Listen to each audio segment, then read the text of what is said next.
Climate change is a result of the Earth's temperature rising. Since the Industrial Revolution, the Earth's temperature has risen 1.7 degrees Celsius. To stop this, we need to reduce our carbon footprint. Carbon footprint is the amount of carbon dioxide and other carbon compounds emitted due to the consumption of fossil fuels by a person or group. Examples of fossil fuels are coal, oil, and natural gas. Scientists agree that the main cause of global warming is the greenhouse effect. This is where energy from the sun is passed through the glass as rays of light. The energy is absorbed by the plants, soil, and many other objects in the greenhouse. This absorbed energy is converted to heat that warms the greenhouse. As a result, the glass helps keeping the greenhouse warm by trapping the heat. Similarly, the Earth's atmosphere acts somewhat like the glass of a greenhouse. The Earth's atmosphere and surface allows about 31% of the sun's incoming radiation to be reflected directly back to space. Another 20% is absorbed by the atmosphere. Additionally, the rest is absorbed by the Earth's oceans and land, which is then converted into heat, warming the surface of the Earth and the air above it. The gases in the atmosphere protect the greenhouse by preventing the heat from escaping. These gases absorb heat and radiate some of it back to the Earth's surface, which causes surface temperatures to be higher than they would otherwise be.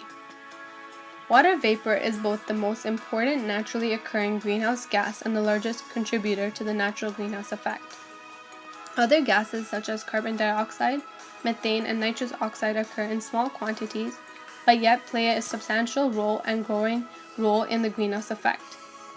If we didn't have this natural greenhouse effect, the Earth would be much colder than it is now, about 33 degrees colder, making the average temperature freezing about minus 18 degrees colder. And the warmth of our climate is important because water exists in all three of its phases: solid as snow or ice, liquid as water, and gaseous as water vapor.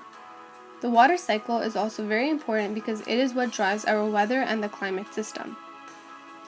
Climate change has had a big impact on our weather systems. The Earth's rising temperatures are causing floods, droughts, tornadoes, tsunamis, and increase in rainfall. These are all evidence of the rapid climate change. These impacts of global warming are affecting the world.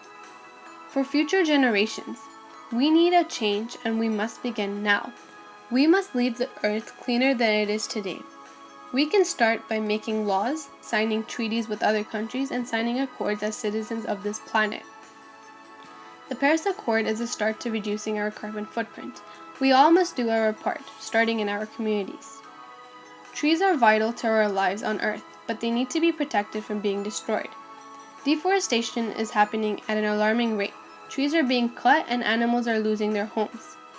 Reasons for deforestation are supply for wood, paper, mining, urbanization, and wildfires. To solve this problem, we need to plant trees, go paperless, and recycle for our future generation. Polar bears, along with other Arctic animals, are feeling the effects of climate change.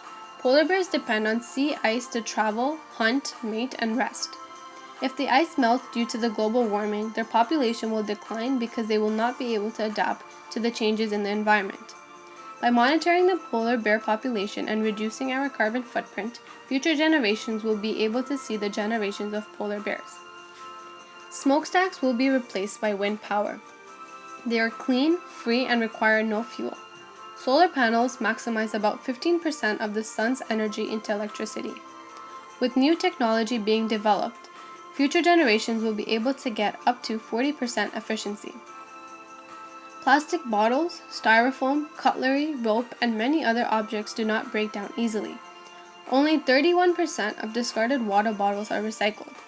Debris from this are consumed by seabirds, sea turtles, fish, and many sea animals. The solution is to clean up the plastic pollution and reduce the use of it. Instead of using plastic bags, we should use recyclable ones. In the US, transportation such as cars, trucks, planes, ships, and trains account for nearly 3% of all US global warming emissions. Instead, we can use bikes or even walk to places. All it takes is human energy. Take action now. Our future, our choice. Let's raise our voice.